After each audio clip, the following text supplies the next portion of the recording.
I think the most operational focused, and folks, this will be my last question before we go to your chats or your questions. So please, if you have one, get them there.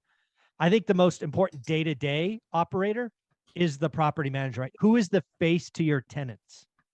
So Brian, talk about the systems process. How do you interview property managers? Have you had to fire any?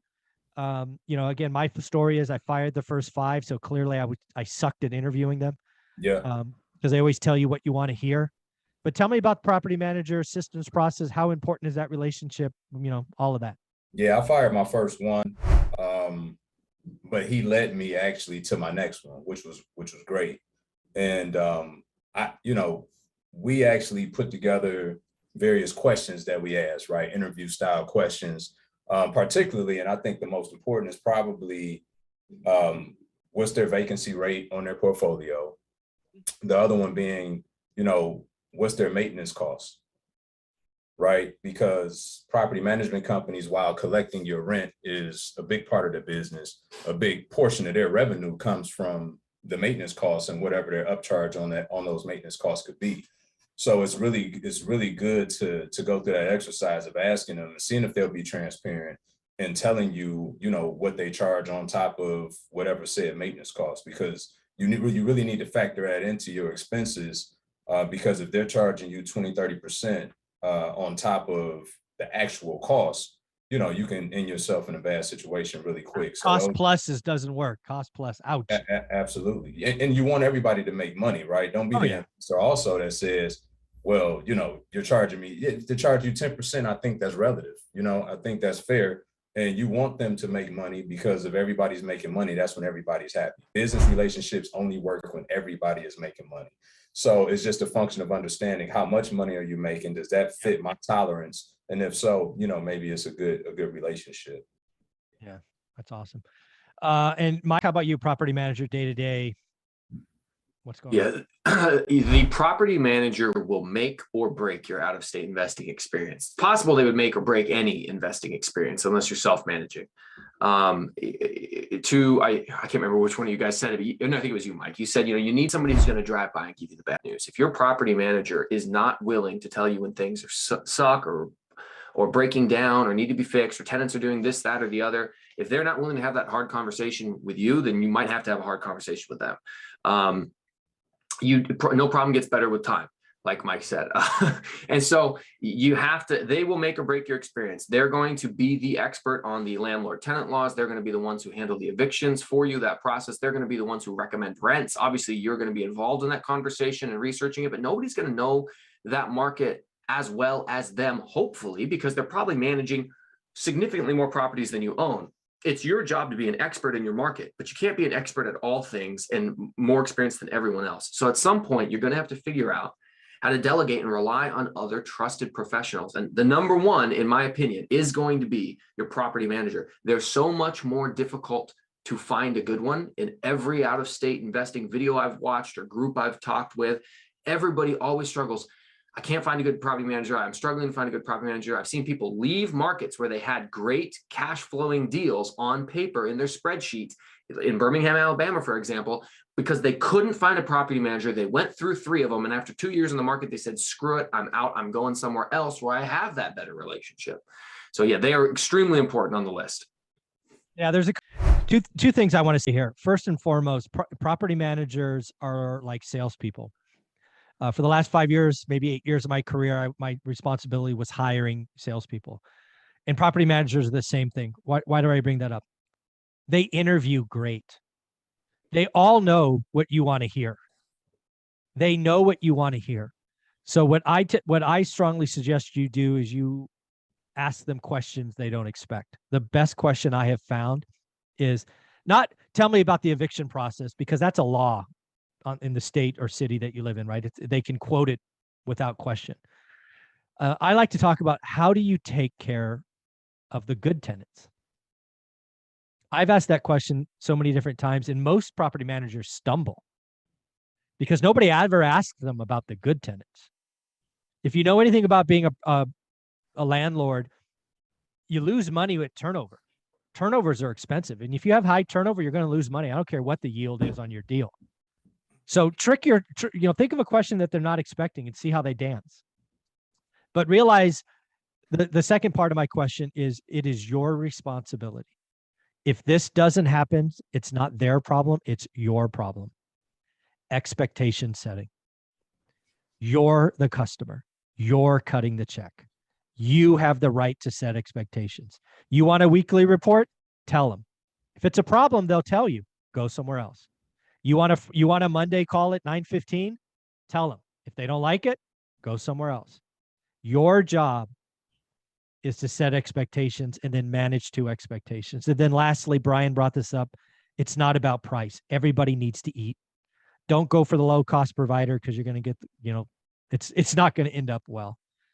Brian, any closing thoughts on all of this?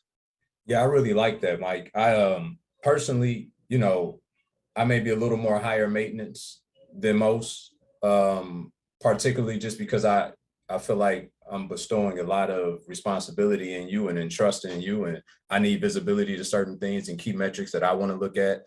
And so I look at, I get a weekly report, and then I do a monthly huddle with the local property manager as well as the owner of the company. We just had ours 2 days ago, as a matter of fact. And we look at the numbers from the previous month. We look at the data. We start to strategize around, the systemic issues or problems that we may have. We look for the low-hanging fruit, but then we also talk about how do we incentivize the good paying tenants. We talk about how do we incentivize the good relationships that we may have with, certain organizations that we may be getting, Section 8 tenants from and things of that nature. Let's DoorDash a few meals this week. And, you have to think enterprise, right? And everybody's different, but that's at least been my philosophy. And it's also been favorable. It keeps the data fresh. It keeps our eyes looking at the right things, and it keeps us focused on the things that's going to make all of us more money. I told him the other day, I said, imagine we get on this monthly call and the only thing we got to talk about is maintenance. That'd be great. That's that, right? Yeah. And I got 200 doors with you, and so just you have to, everybody that's around you in your circle, you have to be able to cast vision with them. They have to feel a part of what you're doing. They have to be as invested in your business as you are, so that in your absence, you don't have to worry about what's happening. You know that they're going just as hard as if you were there.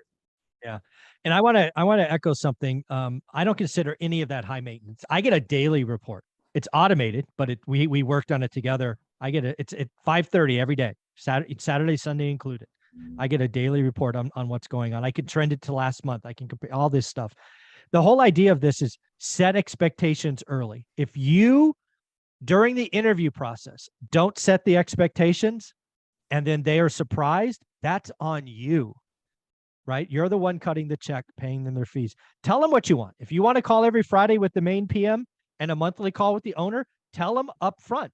If they don't like it, they'll tell you, and you can go somewhere else. So communication is key. Procedures. Mike, kind of wrap about this. What are your expectations of your PM? Do you get weekly calls, monthly? What's going on with you? And then we'll go to the chat. I don't do any type of weekly call or any type of monthly call. I don't think I'm quite large enough where I would potentially have enough issues boiling up. I can go a couple months at a time without even having one small repair, which is nice. I'm sure that's something that's pretty nice. Yeah, I'm lucky to go 24 hours. Yeah. My property manager manages 8 units for me, or 7 or 8 units for me. And yeah, there's times where there's just no issues. So, but my expectation is that if there is, that doesn't suck. That's okay. Right. That's all right. Right. That's okay. If there is an issue, if someone isn't paying, if someone's back, and with all the issues we had with COVID, and COVID assistance programs, we talked a lot more than we have been talking in the last couple of months. But ultimately, I think the way that you treat people will also help significantly. I think that it's extremely important that you always remain professional, that you never get angry, you do not get upset. If something is happening that shouldn't be happening, you need to address it quickly, but in an extremely professional manner. And then the number one piece of advice I would give would be make sure that you over compliment and thank them when they do things that you like. Thank you for reaching out, communicating this to me. I really appreciate that. I really appreciate all the hard work that you do for me. You did a fantastic job handling this remodel for me. I couldn't have done it without all your help. If you sing people's praises, they will subconsciously or consciously want to work harder for you. They're going to feel like, hey, I've done enough good things. Yeah, if something bad happens, I'm going to have a conversation with him. He's not going to blow up at me. Because I promise you blow up at somebody, You know, just like with your kids, you scream at your kids. Are they going to want to tell you the next time they break something? No, they're going to try to hide it. So not to say that property managers are children, but it's just human psychology. Do your best to praise people and be as professional as possible when things aren't going well. Yeah, I actually want to echo that, and we'll go to the chats.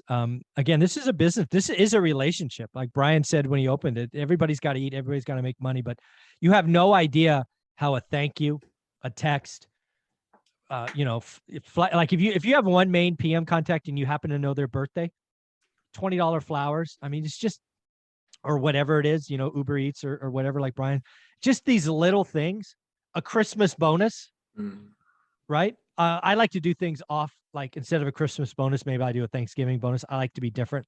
I like to stand out. That's just how I do it. But again, find your thing. And yeah. All right, let's go to the chat and see what. I'll share something really quick, Mike. Please. Just to echo both of you guys' sentiment. You know, I told my property management company early on, I said, this is my standard. No news is bad news. Bad news is good news. Good news is great news. Oh, I like it. The worst news is the news that I don't know. Never handcuff me from making my own decision as the business owner. Bad news is good news because there's always a solution to a problem. As long as we can communicate about it, we can fix it. And good news is great news, right? Yeah. And Millennial Mike just echoed that. He's like, I haven't talked to my PM in a couple of months. Well, I don't have any problems. So that's good news is great news.